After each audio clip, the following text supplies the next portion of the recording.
Dick Van Dyke, the iconic entertainer, is approaching his 100th birthday this month, and many assumed he was thriving effortlessly. He continues to dance alongside his spouse Arlene and maintains a fitness routine 3 days weekly, but now Arlene Silver has opened up publicly for the initial time. At age 53, she's concealed details regarding Dick's actual health status, describing a burden associated with nearing a century of life. Lately, she became emotional while disclosing the reality of the challenges occurring privately, and her disclosures about Dick's everyday difficulties are bound to astonish you. Dick Van Dyke entered the world on December 13, 1925, in West Plains, Missouri, where his household resided in a modest dwelling that often felt constrained and unadorned. His dad served as an itinerant salesperson for the Sunshine Cookie Company, absent more frequently than present, while his mom labored as a stenographer to manage the responsibilities.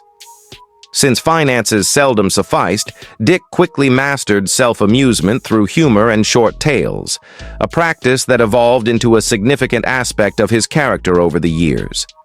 Despite the modest and serene existence, it instilled in him a lasting appreciation that endured throughout his lifetime. Upon reaching 7 years old, circumstances altered once more as his family relocated to Danville, Illinois, a quaint community housing roughly 30,000 residents. Danville exuded a cozy and recognizable vibe, the sort of locale where locals greeted from verandas and most individuals recognized one another. Dick absorbed the atmosphere, eavesdropping on kin, exchanging anecdotes, experimenting with comical accents, and imitating the humor he encountered during family meals. Danville High School was compact, enrolling just a few hundred pupils, yet it served as the venue that expanded his horizons. He participated in theater and musical pursuits, experimenting with minor characters and observing how chuckles permeated the space. Those uncomplicated instances drew him toward show business and rendered the notion of acting tangible. Subsequently, an odd revelation occurred. At 18, while seeking a passport, he learned his birth date had been incorrect throughout his upbringing. He uncovered that his true date was December 13, 1925, rather than the prior one he'd commemorated all along. For an instant, it seemed as if chronology had deceived him. The discovery altered little yet transformed much, as it prompted him to view his personal narrative differently. He retained that recollection into subsequent decades and frequently recounted it as an illustration of how familial mysteries can influence you unknowingly. Dick's ancestry extended deeply, linking to Mayflower voyager John Alden, blending Dutch, English, Scottish, German, and Swiss-German lineages. His mother's religious background molded him as well. Temporarily, she envisioned him pursuing clergy. However, a single high school drama session steered him elsewhere. He sensed an ignition within. The platform appeared more luminous than any homily. That instance marked the inception of his future identity. Domestically, existence featured its unique clamor.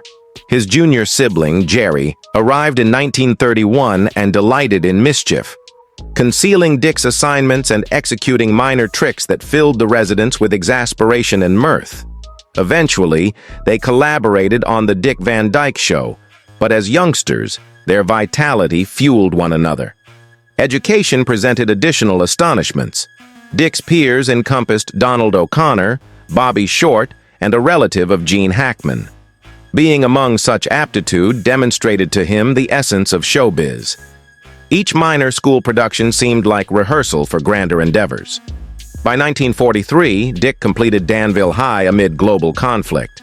At 17, he attempted to join as a combat aviator, towering at 6'1", yet weighing merely around 135 pounds. Repeatedly, he faced rejection for insufficient mass. Following persistent efforts, he gained acceptance, though not for piloting.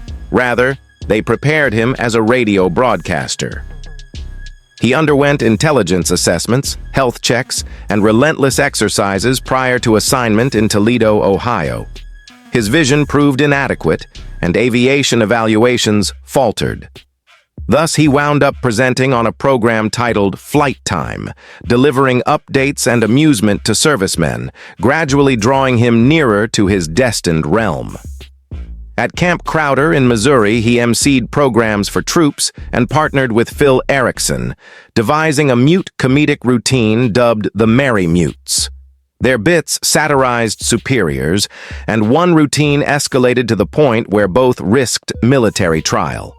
Commanders deemed their skits insolent, but rather than discipline, they issued a caution. Dyke departed with an insight. His wit possessed a defiant quality. He sensed it molding his delivery style. Post-war, he came back at 19. Yet the reception seemed empty. Lacking employment, funds, and purpose, he peddled vacuum cleaners house to house. Residents shut doors abruptly. He experienced humiliation and fatigue, but an inner resolve persisted. He retained faith in show business, propelling him back to broadcasting. In 1947, he encountered Margie Willett at a religious gathering. She possessed a serene allure and reliable demeanor, hailing from a traditional upbringing desiring security. Whereas Dyke aspired to spotlight glamour, their disparities were evident, and from the outset, they perceived the strain that would persist. Nonetheless, they cherished one another profoundly and endeavored to construct a shared future. Then, an unusual event transpired. In 1948, he enacted a sketch on the CBS broadcast Bride and Groom, securing $2,000. The creators proposed he and Margie wed on air. They consented. 15 million audience members heard their pledges amid dual microphones. The program provided bands, furnishings, devices, and a 10-day getaway. Yet the vacation concluded with them penniless in a kin's cellar. It epitomized the existence they embarked upon, brimming with optimism and adversity intertwined. Their initial union proved challenging. They resided in Phil Erickson's abode, since independent housing was unaffordable. Dyke and Phil assembled a humorous duo named Eric and Van, refining physical comedy daily, while Margie grew increasingly isolated and anxious weekly. Dyke's ambition consumed hours, and Margie bore the burden silently. By 1946, Dyke had commenced hustling at WDN in Danville, earning $35 weekly, infusing the airwaves with quips, regional narratives, and overnight stints. He persisted for a year before departing for California in 1947, convinced the West offered superior opportunities. In Pasadena, he secured a position at KLAC Radio, co-presenting Merry-Go-Round with Phil Erickson, laboring 5 days weekly for $50. Dyke dwelled in a minuscule tent trailer, subsisting on peanut butter and inexpensive brew to endure. The broadcast attracted audiences, but the strain led him to sporadic beverages, minor initially, yet destined to escalate. Their performance, Eric and Van, faltered venue after venue, hazy lounges, interrupters, strained chuckles. Then, in 1953, they triumphed in a CBS talent competition, obtaining a radio slot at WAGA in Atlanta. Soon, they amassed 20,000 followers and $300 weekly. However, the alliance fractured. Disputes divided them, leaving Dyke solitary anew. In 1955, crises converged. Post-performance, he faced arrest for intoxicated operation despite sobriety. Fatigue-induced unsteadiness misled. Backers withdrew, broadcasting positions vanished, and abruptly at 30, he owed $10,000 and contemplated abandoning the field. Nevertheless, he persevered. In 1957, he featured on The Tonight Show with Johnny Carson, flopping miserably by omitting half his gags. Yet Carl Reiner detected potential, inviting him to Broadway tryouts.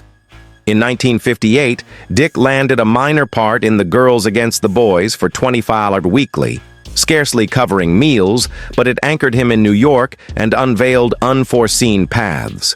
His household expanded then, son Christian in 1948, Barry in 1951, Stacy in 1956, Carrie Beth in 1961.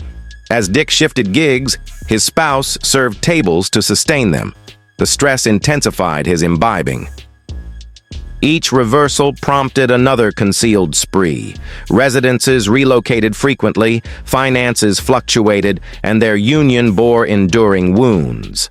Dick Van Dyke ventured onto Broadway in 1959 with the review enduring scarcely 2 weeks, yet his essence lingered. He portrayed an advisor, athlete, and bridegroom, transitioning roles with an effortless appeal untrained formally. His 6'1" stature glided smoothly, honed by military tap lessons. Executives spotted it immediately. Uncredentialed for theater, he possessed an innate flair that propelled him to Bye Bye Birdie in 1960. Cast as Albert Peterson, he feared inadequacy. Practices were exhaustive.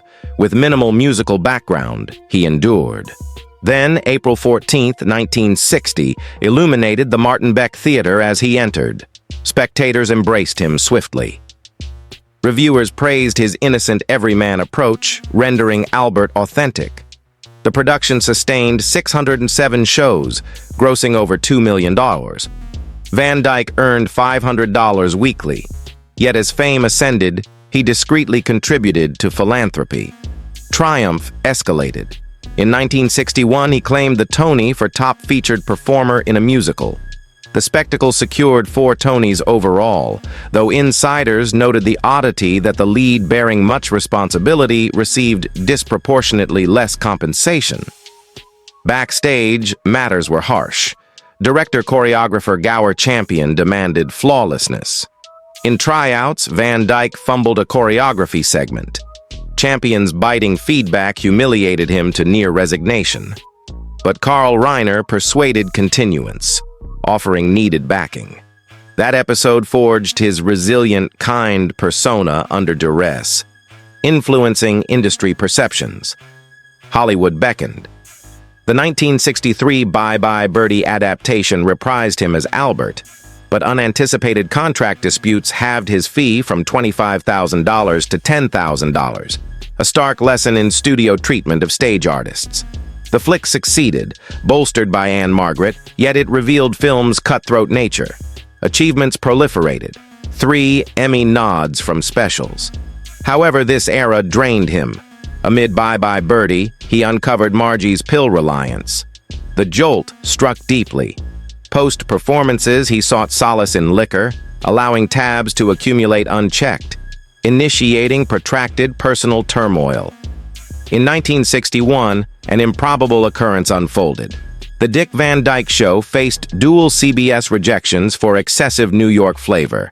Yet Carl Reiner championed it and Van Dyke. The pilot's Ottoman tumble swayed executives. Abruptly, a series emerged. Across 5 seasons, 1961-1966, it produced 158 installments, captivating up to 30 million. By season 2, it ranked Nielsen top 10. Accounts noted Van Dyke ad-libbed nearly 40% of dialogue. His "holy smokes" endeared, and ensemble synergy elevated it to classic. Yet celebrity bred rivalries and wage conflicts. Larry Hagman vied for his part unsuccessfully. Mary Tyler Moore, as Laura, earned less initially, sparking fervent pay debates. Van Dyke mediated repeatedly, but friction lingered. As acclaim surged, Van Dyke's private sphere deteriorated. By early 1970s post-series, he consumed heavily, 3 or 4 martinis nightly, culminating in 3-week hospitalization. Concurrently, Margie sought pill recovery. Their kin bore the silent burden he endeavored to mend. By 1966, exhaustion overwhelmed. Despite CBS pleas for extension, he halted, with cast concurring to conclude at peak. Life magazine documented it. Subsequently, he earned a Hollywood Walk Star and $1 million syndication pact. Yet triumph waned. Margie solo parented on their Phoenix ranch, his absences scarring indelibly. Sons Christian and Barry guested, but sparingly. The career forging his icon status distanced him from them. Then Mary Poppins, 1964. Van Dyke pursued it fervently, persuading Walt Disney for Bert and Mr. Dawes Sr. roles. Dialect coaching spanned weeks for Cockney, yet Londoners mocked it as cinema's poorest. Nonetheless, it triumphed, earning $12 million over $900 million today, securing Grammy for soundtrack. Behind jolly sequences, nerves plagued. Julie Andrews' rigorous drills drove him to covert smokes, fueling concealed dependency. Same year, What a Way to Go flopped, losing $4 million to scathing reviews despite stellar cast. Van Dyke later rued it, eroding film confidence, prompting TV retreat for reconstruction. Chitty Chitty Bang Bang, 1968, enchanted globally. Kids adored Caractacus Potts and tunes. On-screen grins masked off-screen despair, depression, suicidal ideation. Crew taunts about his nose wounded. He executed perilous feats, clinging to labor as sole familiarity. Decades later, he disclosed loneliness and booze's toll. He declined James Bond offers in 1967 and 1971, jesting his accent sufficed as deterrent. During Divorce American Style echoed marital woes. 1965 Angie Dickinson rumors intensified, with Holmes' 4 kids amplifying strain from habits and separation. Dick Van Dyke entered 1970s with apparent revival. The new Dick Van Dyke Show, 1971, offered $50,000 episodic, one of era's largest, anticipated to thrive. Briefly promising, it waned. Shallow scripts, altering concepts, rotating actors' extinguished essence. Even co-star Hope Lang lamented her lines reduced to "How was your day?" highlighting vacuity. Viewership declined seasonally. By 1974, and after 72 episodes, Van Dyke plunged into intense drinking and fiscal distress. He deemed it life's bleakest public perceiving joy while internally collapsing. Then, 1980, Broadway's The Music Man as Harold Hill. At 54, vibrant on stage, drama-desque nod. Yet backstage agony. Rehearsals strained back. Acute pain prompting painkillers for endurance, evoking Margie's drug battles, waiting the phase. He persisted to finale, honoring audience. Fans oblivious to concealed suffering. Throughout, Carol Burnett show guest spots delighted with whimsy, but privately he relapsed to liquor despite 1972 recovery and discreet AA. Work stress yanked back. Anti-smoking ads coincided with shameful slips, illustrating recovery's fragility. Family dynamics varied. Barry, Mary Poppins' child extra, 1964, partnered on Diagnosis Murder. Grandkids followed. Shane, 1979. Wes, Carrie, Taryn in acting, Delia creatives. Van Dyke confessed absences. Imbibing, hours created voids irreparable later. Remorse persisted amid their triumphs. In 1974, Dick Cavett chat. He stunned nation labeling alcoholism physiological ailment. Candid on denial. Setbacks. Liquor's mid-40s betrayal. Tasting foul. Inducing illness, aiding sobriety. Interview shattered barriers, reshaping addiction views, motivating aid-seeking. Time led unpredictably. Voiced Mickey Mouse Clubhouse, Captain Goofbeard, 2014, yielding Emmy buzz. 1980s brought hurdles. 1988's Van Dyke Show lasted 10 episodes, underscoring senior actors' relevant struggles. Then 1995 Diagnosis. Murder scare, foam prop and choke scene lodged throatward, inciting genuine alarm. Production halted, crew intervened, momentary finality edge. Aired April 14, 1995. Incident lingered as caution. Yet he resumed promptly, fearing unfinished series. Later, Murder 101, 2006. Hallmark Flicks netted $5 million syndication by 2008. As Professor Jonathan Maxwell insisted 80s stunts, pursuits, tumbles, pivots. Fans adored Dick Barry duo, UK-Canada reruns 2010s, yet private echoes pained. 1977, same time next year mirrored infidelity. 32-year Margie union frayed with 1976, Michelle Triola liaison, agent's assistant, evolving deeply. 1980 Confession to Margie felt surreal, guilt-laden. Separated quietly, divorced, 1984, scar-enduring. Michelle's 1979 Lee Marvin palimony suit sought $1.8 million for promised share, won $100,000. Appeal overturned. Van Dyke secretly gifted her identical sum upon financial woes. Margie's discovery devastated, finalizing split. She succumbed 2008 pancreatic cancer, unreconciled. Darkest, 1972, 3-week hospitalization from drinking, depicted psych ward, withdrawals, nightly terror. 1980s suicidal battles attributed genes, personality. Eventually, alcohol repelled, quit 40s via AA. Family expanded, 4 Margie offspring, Christian, 1948, Oregon DA, Barry, 1951, actor, Stacy, 1955, Carrie Beth, 1961, TV with dad, wed Kevin McNally. Van Dyke overcompensated grandkids for past harm, 8+, many in writing, entertainment. Michelle remained until 2009 death. Post relied on 2006 met Arlene Silver, bond deepened, wed 2012 leap day. 46-year gap drew critique. Trophy wife. Van Dyke smiled defending, claiming she rejuvenated him to 75. Meanwhile, Margie's 2008 passing, outsider accusations bruised inwardly, yet he remained candid on anguish. Then near miraculous.